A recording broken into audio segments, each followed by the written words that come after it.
As college students around the country continue to protest against Israel, and with most demanding a ceasefire, it seems they are completely ignoring what is actually happening in the region. Because if they really want a ceasefire, if that is their true goal, instead of just attacking Israel more broadly, they should be talking to Hamas, protesting Hamas, who's now been offered the opportunity for a ceasefire.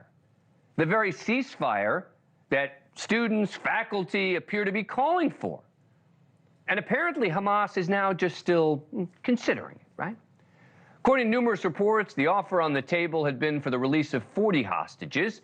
Israel has now softened its position on the number after Hamas indicated they didn't have 40 hostages who fit the criteria that's been set of being either women, men over 50, men in poor medical condition. Now, Israel reportedly saying it will accept maybe even as few as 20 in return for at least 6 weeks of ceasefire and the release of roughly 900 Palestinian prisoners. I think we've had that long enough.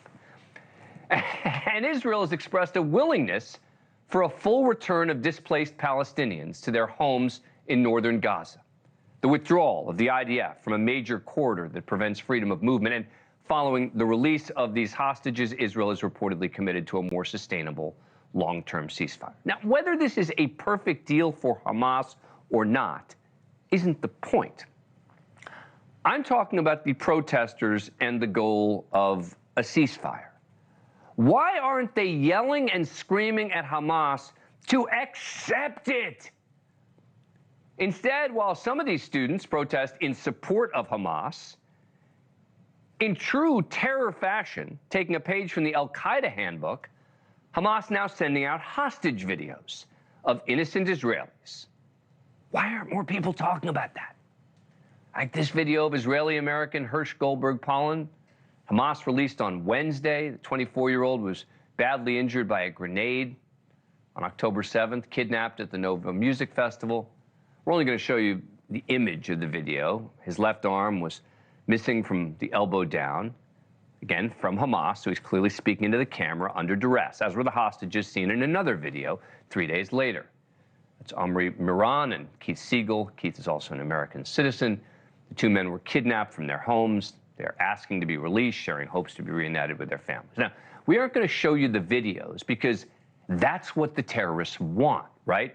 They want us all to believe what was said was their true feelings, as opposed to the fact that they're sitting there either literally or figuratively with a gun to their heads.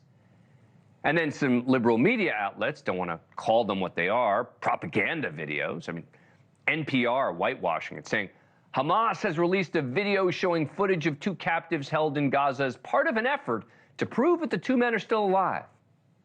Well, this isn't just an effort to prove the men are alive. They're efforts to instill fear, to force Israel to cave.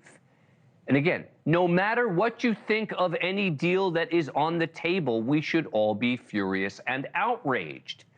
These are innocent people being used as bargaining chips by a terror organization. Where is the outrage across campuses over the terror videos? And while we're at it, if you're protesting to help the Palestinian civilians in Gaza, did you even know that a humanitarian pier was attacked? The United Nations verifying there was an attack on the U.S.-led humanitarian pier under construction off the coast of Gaza, reportedly believed to be from one of the terror organizations in Gaza, because they don't want humanitarian aid. They want suffering because it helps their cause more. This pier is being designed to assist in delivering humanitarian aid through a sea route to Gaza.